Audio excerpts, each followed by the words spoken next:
남자는 눈으로 사랑하고 여자는 귀로 사랑한다고 합니다. 하지만 금지옥엽으로 30년을 살아온 여자. 저 지현은 모욕감으로 사랑을 합니다. 밖에는 비가 억수같이 쏟아지고 있습니다. 금속 트럭 지붕 위로 떨어지는 빗소리는 제 남편이 즐겨 타는 페라리의 이중 방음, 유리 너머로 들리던 그 부드러운 빗소리와는 전혀 다르게 거칠고 요란합니다. 저는 지금 곰팡이 핀 종이 상자 냄새와 기름 냄새가 진동하는 낡은 배달 트럭의 조수석에 앉아 있습니다. 400만 원짜리 발렌티노 실크 드레스는 구겨지고 주름졌으며 먼지 투성이가 되었습니다. 하지만 여러분은 아십니까? 저는 지금처럼 편안했던 적이 없습니다. 저는 옆에 앉은 남자가 길가 가게에서 방금 사준 따끈한 고기 만두를 한 입 베어 몹니다. 뜨거운 김이 입안에 퍼지며 비의 냉기와 제 인생의 한기를 몰아냅니다. 운전대를 잡고 있는 그 남자는 환갑이 넘었습니다. 희끗희끗한 머리카락, 눈가에는 세월의 흐름을 보여주는 잔주름이 깊게 패어 있습니다. 그는 택배 기사들이 짐을 나를 때 흔히 쓰는 값싼 흰 면장갑을 끼고 있습니다. 그 투박한 손으로 운전대를 꽉 쥐고 가끔 저를 돌아보는 눈빛에는 애절함과 지극한 사랑이 담겨 있습니다. 그는 강 씨입니다. 제가 사는 강남 고급 빌라촌에 물건을 배달하는 늙은 택배 기사입니다. 그리고 그는 제 남편이자 건설그룹 회장으로 한국 사회가 두려워하며 머리를 조아리는 권력자 박상훈에게 내려질 사형 선고를 손에 쥐고 있는 사람이기도 합니다. 지현아. 체하니까 천천히 먹어. 잠시 후 목적지에 도착하면 힘을 많이 써야 할 거야. 강 씨가 중저음의 따뜻한 목소리로 말하며 운전대에서 한 손을 떼어 제 이마에 헝클어진 머리카락을 부드럽게 넘겨줍니다. 저는 눈물 젖은 짠 만두를 삼키며 미소를 짓습니다. 그렇습니다. 잠시 후면 이 낡은 트럭은 여의도의 마천루 앞에 멈출 것입니다. 그리고 그 문이 열리면 저는 더 이상 박 회장의 사모님, 즉 갇혀있는 인형이 아닐 것입니다. 저는 제 인생 최고의 연극을 지켜보는 여자가 될 것입니다. 그것은 한 제국의 몰락과 30년 전 짓밟혔던 첫사랑의 화려한 귀환에 관한 연극입니다. 평범한 택배 상자 하나가 어떻게 그렇게 엄청난 파괴력을 지닐 수 있었는지 여러분께 말씀드리겠습니다. 이야기는 매일 밤 남편이 제 얼굴에 집어던지던 슈퍼마켓 영수증에서 시작됩니다. 사람들은 강남에 있는 500제곱미터 넓이의 대리석 저택을 보며 성이라고 부릅니다. 하지만 제게 그곳은 고급 감옥이었고 간수는 다름 아닌 제 남편 박상훈이었습니다. 박상훈은 대형 건설 그룹의 회장입니다. 수천 명의 직원을 거느리고 수천억 원의 재산을 가졌지만 그의 진짜 인격은 값을 매길 수 없을 정도로 저렴합니다. 매주 일요일 저녁, 그의 서재에서는 가장 끔찍한 의식이 열립니다. 저는 책상 앞에 서서 두 손을 모으고 그 주에 쓴 모든 지출 영수증을 제출해야 했습니다. 그는 돋보기를 쓰고 비싼 몽블랑 만년필을 든 채 마치 범죄 증거를 찾는 판사처럼 한 줄 한 줄 검사했습니다. 왜 이번 주 채소값이 2,000원이나 올랐어? 그가 고개를 들어 안경 너머로 날카로운 눈빛을 쏘아보았습니다. 태풍 때문에 채소값이 올라서요. 게다가 유기농 채소를 사서 저는 마치 잘못을 저지른 아이처럼 심장이 쿵쾅거리는 것을 느끼며 기어들어가는 목소리로 변명했습니다. 유기농이라니. 그가 비웃으며 영수증을 책상 위로 던졌습니다. 당신이 진짜 여왕이라도 된 줄 알아. 채소가 다 똑같은 채소지. 집에서 놀고 먹으며 돈 한 푼 못 버는 주제에 내 돈을 쓰레기처럼 써대다니. 죄송해요. 다음부터는 주의할게요. 내 꼴을 좀 봐. 그가 일어나 책상을 돌아 나와 검지손가락으로 제 이마를 찔렀습니다. 당신은 늙었어. 미모도 다 갔고. 내가 먹여 살리지 않으면 당신은 길거리의 노숙자 신세일 뿐이야.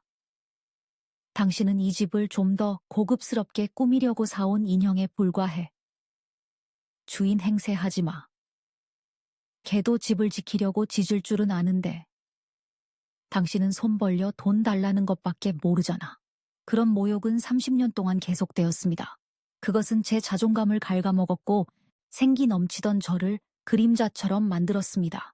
그는 제 옛 친구들이 가난하고 수준이 낮다며 만나지 못하게 했습니다. 전화도 감시하고 시간도 통제했습니다.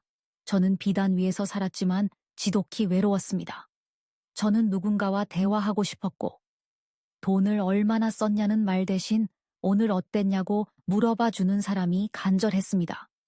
그러던 어느 날 그 사람이 나타났습니다. 백마 탄 왕자가 아니라 낡은 배달 트럭을 모는 남자로 말입니다. 쌀쌀한 가을 아침이었습니다. 저는 현관에 멍하니 앉아 떨어지는 낙엽을 보며 제 인생도 저렇게 시들어간다고 느끼고 있었습니다. 그때 진흙투성이의 흰색 트럭이 대문 앞에 멈춰 섰습니다. 차에서 내린 사람은 60살 정도 되어 보이는 남자였습니다. 낡았지만 다림질이 잘 된 깨끗한 짙은 파란색 배달원 유니폼을 입고 있었고 희끗한 머리는 단정하게 잘라져 있었습니다. 그가 초인종을 눌렀습니다. 저는 마지못해 나가서 문을 열었습니다. 안녕하십니까, 사모님. 남자가 90도로 허리를 숙였습니다. 너무나 정중하고 예의 바른 인사에 저는 당황했습니다. 그가 고개를 들었습니다. 우리의 눈이 마주친 순간 제 심장이 덜컥 내려앉았습니다. 그것은 세월의 주름 뒤에 숨겨진 매우 맑은 눈이었습니다. 부유한 안주인을 대하는 비굴함도 훑어보는 불쾌함도 없는 눈빛이었습니다. 그 눈에는 다정함과 이해, 그리고 어딘가 모를 슬픔이 담겨 있었습니다. 박상훈 씨에게 온 소포입니다. 그의 목소리는 중저음으로 울림이 있고 매우 또렷했습니다. 저는 서명을 했습니다. 제가 펜을 돌려주자 그는 두 손으로 공손히 받았습니다. 저는 그가 새하얀 면장갑을 끼고 있다는 것을 알았습니다. 그 장갑은 등 뒤에 낡은 트럭과는 대조적으로 너무나 깨끗했습니다. 사모님. 그가 돌아서려다 잠시 머뭇거리며 말했습니다. 오늘 날씨는 좋지만 바람이 찹니다. 겉옷을 챙겨 입으세요. 감기 들지 않게요. 저는 멍하니 서 있었습니다. 도대체 얼마만인가요? 제가 추운지 아닌지 누군가 신경 써준 것이 얼마만입니까? 남편은 자신의 체면을 위해 제가 무엇을 입었는지만 신경 썼지 따뜻한지는 한 번도 묻지 않았습니다. 고마워요. 제가 더듬거렸습니다. 그가 미소를 지었습니다. 그 인자한 미소는 고생스러운 얼굴을 환하게 밝혔습니다.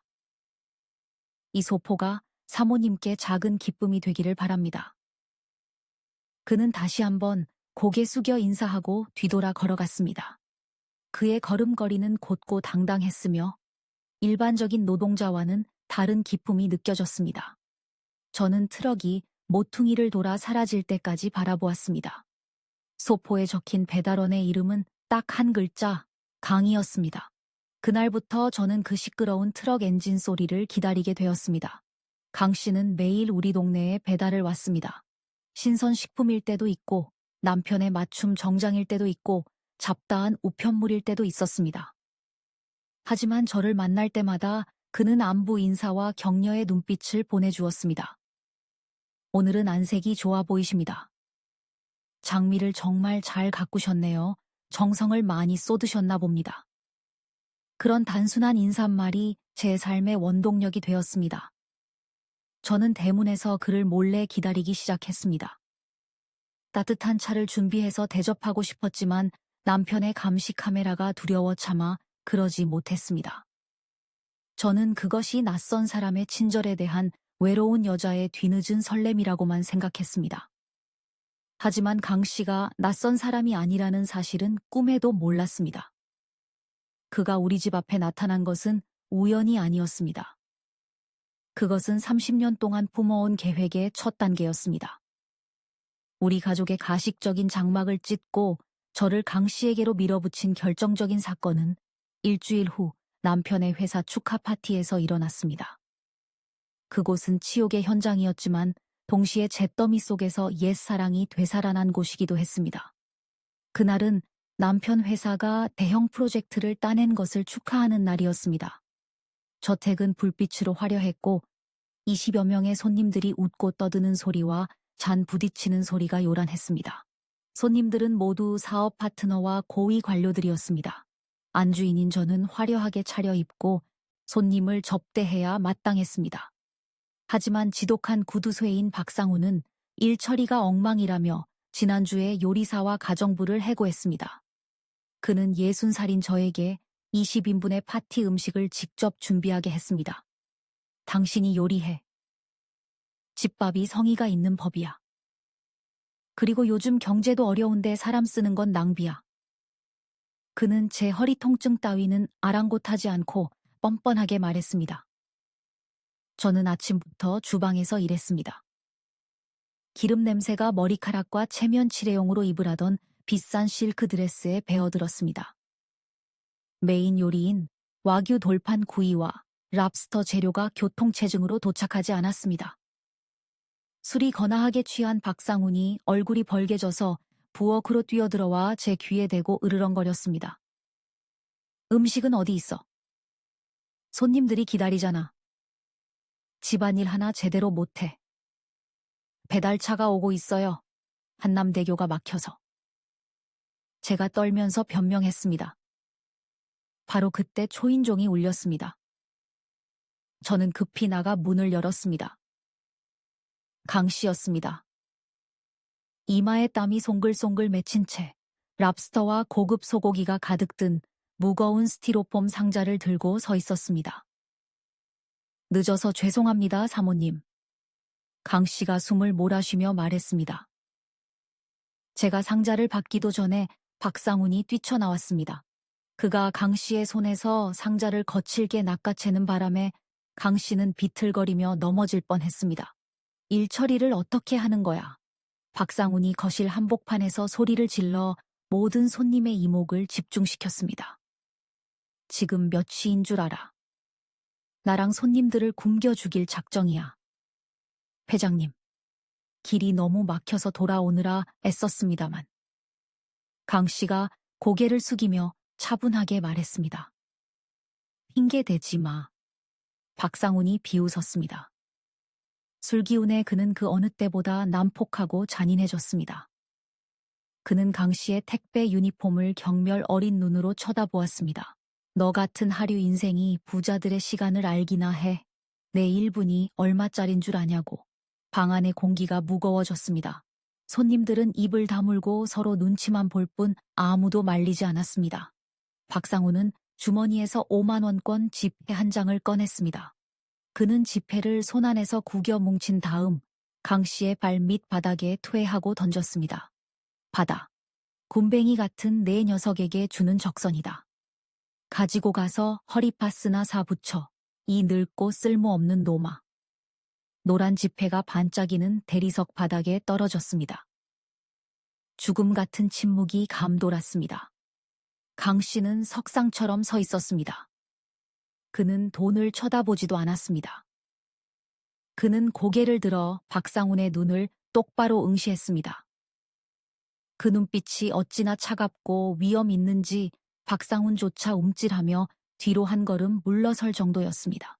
하지만 취한 그는 그 눈빛 속의 위험을 감지하지 못했습니다.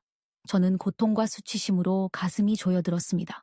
제게 유일하게 잘해준 강 씨인데 남편이 그의 자존심을 저렇게 짓밟다니요. 저는 본능적으로 달려가 돈을 주어 강 씨에게 돌려주고 사과하려 했습니다. 뭐 하는 짓이야? 박상훈의 고함 소리가 천둥처럼 울렸습니다. 그가 제 팔을 잡아 거칠게 밀치는 바람에 저는 꼬꾸라졌습니다. 회장 사모님이란 여자가 겨우 택배 기사 앞에서 굽신거려. 내 얼굴에 먹칠할 셈이야. 당장 일어나. 저는 바닥에 주저앉아 눈물을 흘렸습니다. 수치심이 목구멍까지 차올랐습니다. 그 많은 사람들 앞에서 남편은 저를 한여만도 못하게 취급했습니다. 강 씨가 넘어진 저를 보았습니다. 흰 장갑을 낀 그의 주먹이 부들부들 떨렸습니다. 그는 다가와 저를 일으키려다 멈췄습니다. 지금 저를 건드리면 박상훈이 더 날뛸 것이고 그 화살이 제게 돌아올 것임을 알았기 때문입니다. 팁 감사합니다, 회장님. 강 씨가 얼음장 같은 목소리로 말했습니다. 그는 돈을 줍지 않았습니다. 그는 꼿꼿하고 당당한 등으로 돌아서서 문 밖으로 걸어 나갔습니다. 박상훈이 껄껄 웃었습니다. 봤지? 저 쓸데없는 자존심. 굶어 죽을 판에도 자존심은 세우네. 파티는 가식적인 소란 속에 계속되었습니다. 저는 두통을 핑계로 뒷마당으로 도망쳤습니다. 정원은 캄캄했고 밤바람이 차가웠습니다. 저는 벤치에 주저앉아 굴을 묻고 흐느껴 울었습니다. 제 처지가 서러워서, 남편이 잔인해서, 그리고 그 친절한 분이 모욕당하게 만든 것이 죄송해서 울었습니다. 울지 마라, 아가씨. 나무 그늘 어둠 속에서 목소리가 들렸습니다. 저는 깜짝 놀라 고개를 들었습니다. 강 씨였습니다. 그는 가지 않고 서 있었습니다.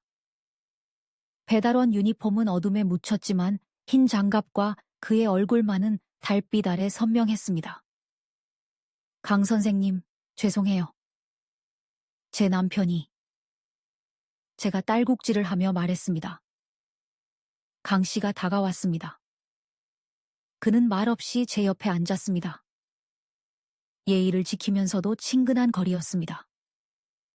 그는 한쪽 장갑을 벗어 따뜻한 맨손을 드러냈습니다. 그리고 안주머니에서 손수건을 꺼냈습니다. 휴지도 싸구려 면수건도 아니었습니다. 그것은 K라는 글자가 정교하게 수놓인 최고급 실크 손수건이었습니다.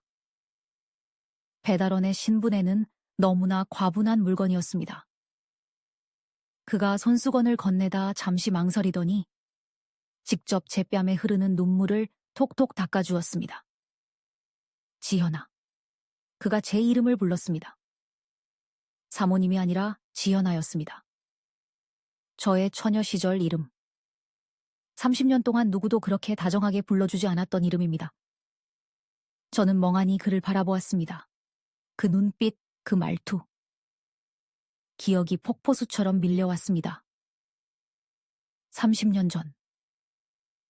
그가 문틈으로 새어 들어오는 바람소리처럼 낮게 말했습니다. 네 아버지가 빚 탕감을 위해 너를 그 바까놈에게 시집 보낼 때 나는 내 집 대문 밖 빗속에서 밤새 서 있었어. 내가 가난한 게 한스러웠어. 너를 구할 돈이 없는 내가 원망스러웠어. 그가 제 차가운 손을 꽉 잡았습니다. 그날 나는 천지신명께 맹세했어. 언젠가 반드시 돌아오겠다고. 내가 사랑하는 여자가 돈 때문에 눈물 흘리는 일은 절대 없게 하겠다고. 그런데 오늘 내가 그놈이 너를 울리게 만들었구나. 오, 오빠가 설마. 저는 떨리는 손으로 그의 옷자락을 잡았습니다. 그래 나야. 강동욱. 옛날 내 우유 배달부였던 가난한 청년 강동욱이야. 강동욱. 제 첫사랑. 가슴 깊이 묻어두었던 사람. 해외 노동자로 떠나 객사했다는 소문만 무성했던 그 사람. 그가 돌아왔습니다. 남편에게 돈벼락을 맞은 늙은 택배기사의 모습으로 말입니다. 왜 이런 일을 해요? 오빠 힘들잖아요. 저는 그가 안쓰러워 더 크게 울었습니다. 강 씨가 미소를 지었습니다. 아까 거실에서 보였던 순종적인 모습과는 전혀 다른 비밀스럽고 위험 있는 미소였습니다. 그가 엄지손가락으로 제 마지막 눈물을 닦아주었습니다. 나 안 힘들어, 지현아. 이 일을 해야 매일 너를 볼 수 있으니까. 네가 저 황금 감옥에서 어떻게 사는지 알 수 있으니까. 그가 불 켜진 저택을 바라보며 일어섰습니다. 박상훈의 거만한 웃음소리가 들려왔습니다. 강 씨의 눈이 무서운 불꽃으로 타올랐습니다.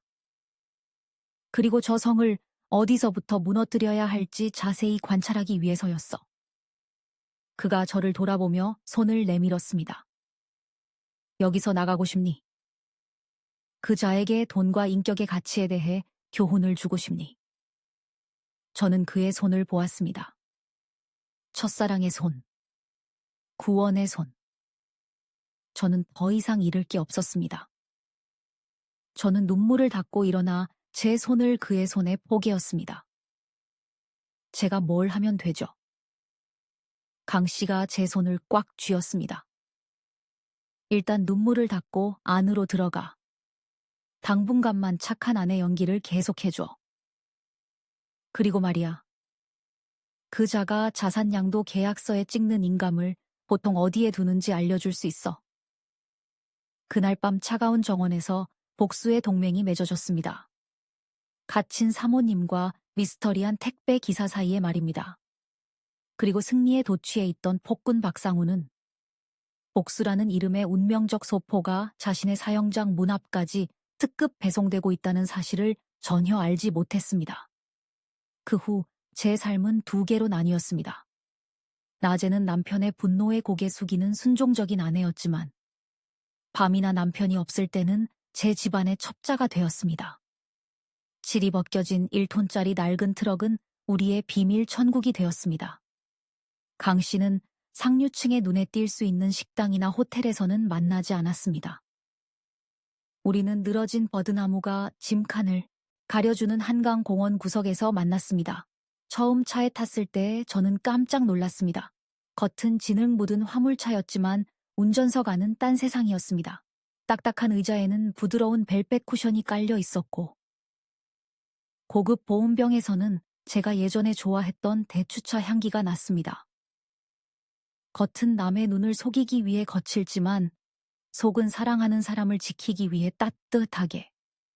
그게 지난 30년 나의 삶이었어, 지현아.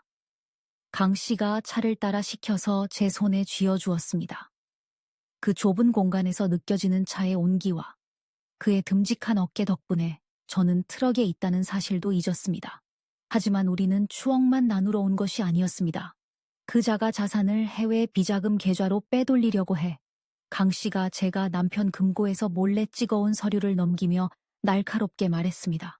껍데기와 빛만 주주들에게 남기고 내연녀와 도망칠 생각이야. 제가 뭘 하면 되죠? 찻잔을 쥔 손에 힘을 주며 물었습니다.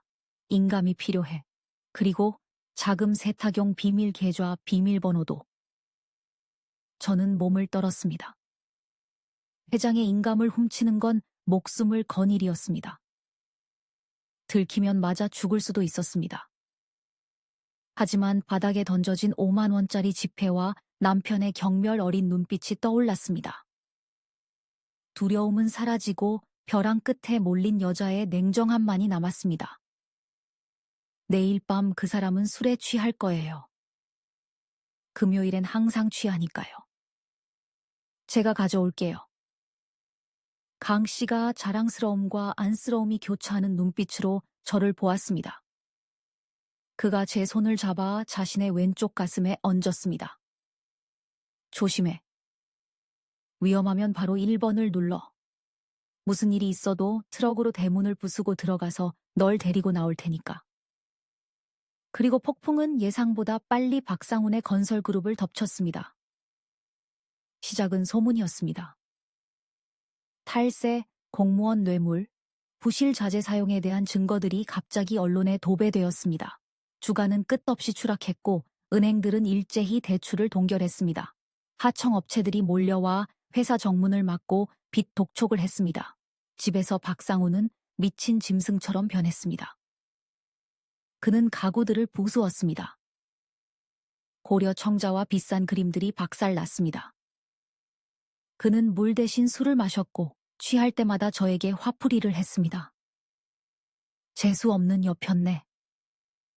너랑 결혼한 뒤로 집안 꼴이 되는 게 없어. 쨍그랑. 재떨이가 제 이마를 스치고 벽에 부딪혀 산산조각 났습니다. 관자놀이에서 피가 흘렀지만 아프지 않았습니다. 저는 묵묵히 서서 날뛰는 그를 보며 마음속으로 날짜를 카운트다운했습니다. 박상우는 사방팔방으로 뛰어다녔습니다. 그가 뇌물을 주었던 사업 파트너와 관료들에게 전화를 걸었지만 돌아오는 건 긴 통화 연결음이나 정중한 거절뿐이었습니다. 배가 침몰할 때 쥐새끼들이 가장 먼저 도망치는 법입니다. 열흘째 되던 날 박상우는 절망에 빠졌습니다. 자금 회전을 위해 사채를 썼는데 조폭들이 그를 위협하고 있었습니다. 바로 그때 완벽하게 설계된 한 줄기 가짜 희망이 비쳤습니다. 비서가 뛰어와 보고했습니다. 회장님, 구세주가 나타났습니다. 해외에서 새로 들어온 거대 해운 그룹인 GK 로지스틱스가 우리 부실 채권을 인수하고 투자를 하겠답니다. 박상우는 물에 빠진 사람처럼 지푸라기를 잡았습니다. 그의 눈이 번들거렸고 금방 명함을 든 손은 떨렸습니다. GK 로지스틱스. 강 회장. 처음 듣는 이름인데. 뭐 어때? 돈만 있으면 되지. 그 사람이 날 만나주겠대. 네. 내일 아침 9시에 여의도 본사에서 보자고 하십니다. 그런데 비서가 머뭇거렸습니다. 그런데 뭐 회장님이 사모님도 같이 오라고 하셨습니다. 가족의 성의를 보고 싶다고요. 박상훈이 구석에서 상처를 치료하고 있는 저를 돌아보았습니다. 일어나. 소리쳤습니다. 내일 같이 가야 해. 옷 잘 입고 흉터는 화장으로 가려. 웃어야 해. 행복한 척하란 말이야. 이번 일 망치면 투신하기 전에 당신부터 죽여버릴 거야. 네, 여보. 저는 고개를 숙이고 미소를 삼켰습니다. 그는 그 강 회장이라는 권력자가 지난주 자신이 돈을 던져주었던 그 사람이라는 걸 꿈에도 몰랐습니다. 그리고 장식용 인형인 제가 성문을 열어준 장본인이라는 것도요. 다음 날 아침. 서울의 금융중심지 여의도. 우리 부부의 차가 지역에서 가장 높은 마천루 앞에 멈췄습니다. 푸른 유리로 된 빌딩은 햇빛을 받아 요새처럼 위엄있게 빛났습니다. 최고급 양복을 입었지만 초조함에 헬쑥해진 박상훈이 제 손을 끌고 로비로 들어갔습니다. 저는 단정한 검은 드레스를 입고 가방을 들었습니다. 그 안에는 화장품보다 중요한 것이 들어있었습니다. 바로 서명된 이혼 서류였습니다. 엘리베이터가 최고 권력층이 머무는 68층으로 우리를 데려다 주었습니다. 회장실의 육중한 나무 문이 열렸습니다. 한강이 한눈에 내려다 보이는 거대한 반이었습니다. 하지만 박상우는 경치를 감상할 여유가 없었습니다. 그는 문을 등지고 앉아있는 회장의 의자를 향해 등을 굽히며 다가갔습니다. 존경하는 강 회장님. 박상훈이 아부 섞인 떨리는 목소리로 말했습니다. 박상훈입니다. 기회를 주셔서 감사합니다. 저희 부부는 정말... 저는 고개를 꼿꼿이 들고 의자를 노려보며 옆에 서 있었습니다. 가죽 의자가 천천히 돌아갔습니다. 공기가 멈춘 듯 했습니다. 의자에 앉은 사람은 낯선 노인이 아니었습니다. 몸에 딱 맞는 이탈리아 수제 짙은 청색 정장을 입은 중년 신사가 앉아 있었습니다. 희끗한 머리는 정갈하게 빗어 넘겼습니다. 손에는 택배용 흰 장갑 대신 집 한 채 값인 파텍 필립 시계를 차고 있었습니다. 하지만 그 눈빛만은 헷갈릴 수가 없었습니다. 박상훈이 입을 딱 벌렸습니다. 눈알이 튀어나올 듯 했습니다. 그는 술 때문에 헛것이 보이나 싶어 눈을 비볐습니다. 너. 박상훈이 눈앞의 권력자를 향해 덜덜 떨리는 손가락질을 하며 말을 더듬었습니다. 너는 그 택배기사. 강 씨가 미소를 지었습니다.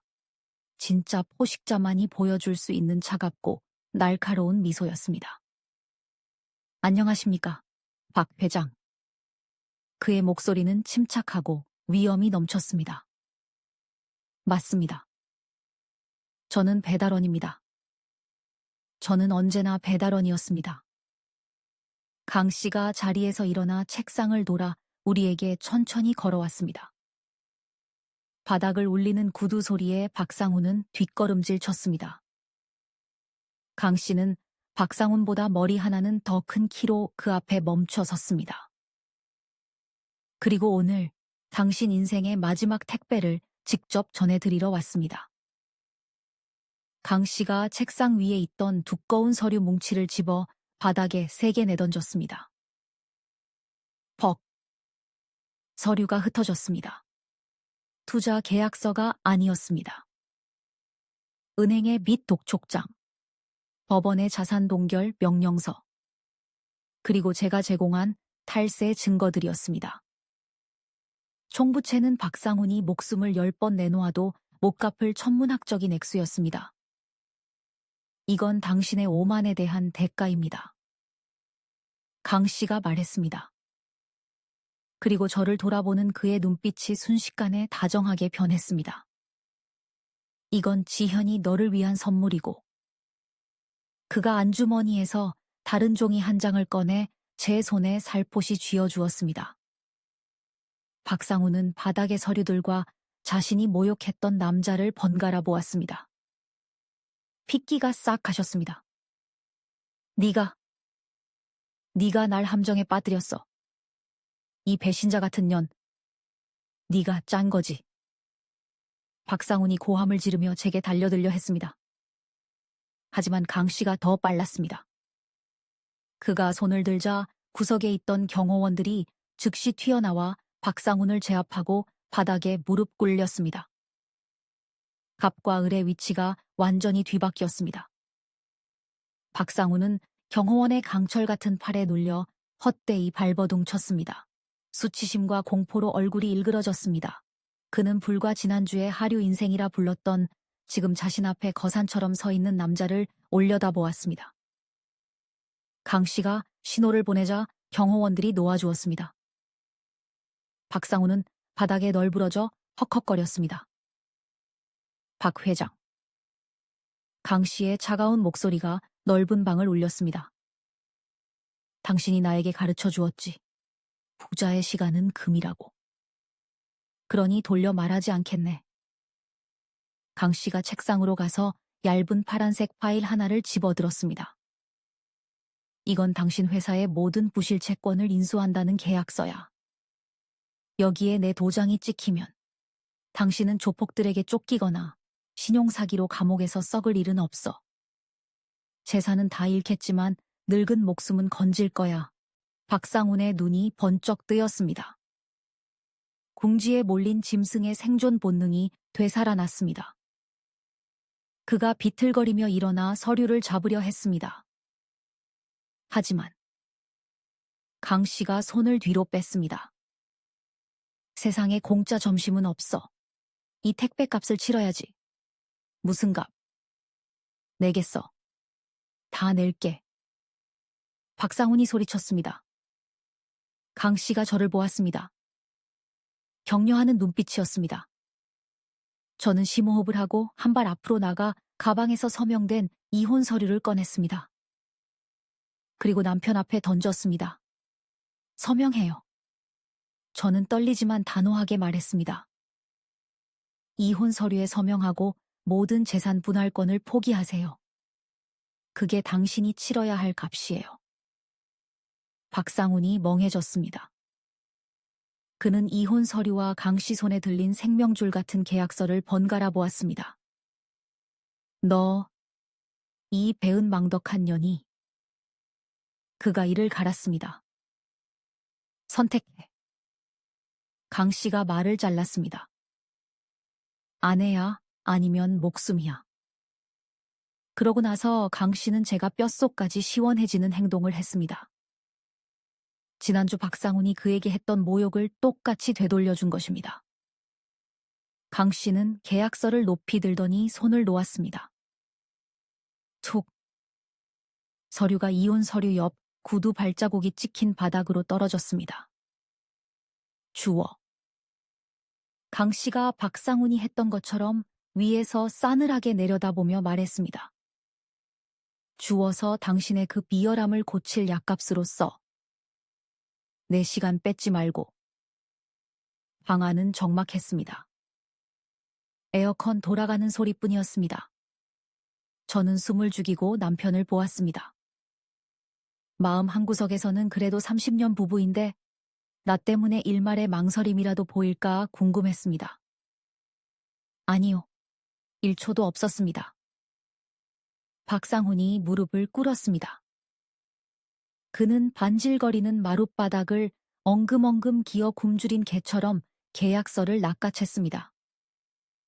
그리고 펜을 빼앗아 읽지도 않고 이혼 서류에 휘갈겨 서명했습니다. 서명했어. 내가 서명했다고. 계약서 1이네. 그가 소리치며 서류를 가슴에 껴안았습니다. 눈이 뒤집혀 있었습니다. 꺼져. 이 늙은 여자 당장 내 눈앞에서 치워. 난 필요 없어. 난 돈이 필요해. 저는 제 발밑에 무릎 꿇은 남자를 보았습니다. 남편이라, 하늘이라, 전부라 불렀던 남자. 이제 그는 자신의 안위를 위해 아내를 파는 비참한 생물일 뿐이었습니다. 눈물도 나지 않았습니다. 마음이 깃털처럼 가벼워졌습니다. 30년 동안 저를 올가매던 보이지 않는 사슬이 끊어졌습니다. 저는 약지에서 3캐럿짜리 다이아몬드 반지를 천천히 뺐습니다. 감옥 같은 결혼 생활의 상징이었던 무겁고 차가운 반지였습니다. 저는 몸을 숙여 박상훈의 떨리는 손바닥에 반지를 놓았습니다. 가지세요. 제가 담담하게 말했습니다. 내 30년 봉사에 대한 팁이라고 치죠. 팔아서 남은 인생 연명이나 하세요.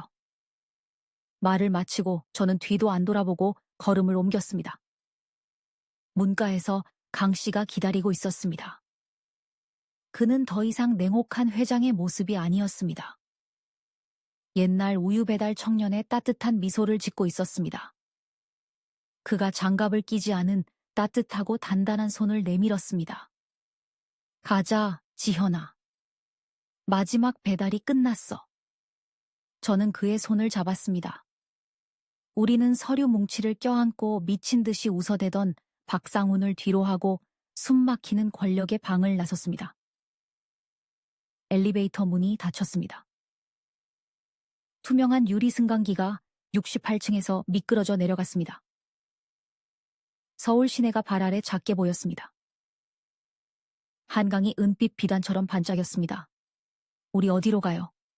제가 그의 어깨에 기대어 물었습니다. 집으로. 강 씨가 대답했습니다. 저택도 아니고 성도 아니야. 교회에 작은 집이 있어. 텃밭도 있고 장미 덩굴도 있지. 하인은 없지만 내가 너를 위해 밥을 해줄 거야. 저는 하인 필요 없어요. 오빠만 있으면 돼요. 한 달 후. 뉴스는 박상훈 건설그룹의 파산을 보도했습니다. 전 회장 박상훈은 은행 빚은 피했지만 횡령 혐의로 조사를 받고 있습니다. 사람들은 그가 전처에 다이아몬드 반지를 낀 채 공원을 배회하며 미친 사람처럼 중얼거리는 것을 보았다고 합니다. 그리고 저는 지금 낡은 배달 트럭에 앉아 있습니다. 네, 강 씨는 아직 이 차를 가지고 있습니다. 우리는 창문을 내리고 시원, 한바람을 맞으며 해안 도로를 달리고 있습니다. 저는 더 이상 발렌티노 드레스를 입지 않았습니다. 헐렁한 셔츠를 입고 머리를 질끈 묶었습니다. 저는 따끈한 찐빵을 먹으며 강 씨가 흥얼거리는 흘러간 옛사랑 노래를 듣습니다. 세상 사람들은 황금 감옥에 갇혀 진수성찬을 먹는 게 행복이라 생각합니다. 하지만 그들은 모릅니다. 진짜 행복은 당신의 눈물을 닦아주기 위해 기꺼이 몸을 낮추고 당신의 미소를 지키기 위해 세상을 뒤집어 엎을 준비가 된 사람을 만나는 것입니다. 제 인생의 30년짜리 배달은 마침내 정확한 주소에 도착했습니다.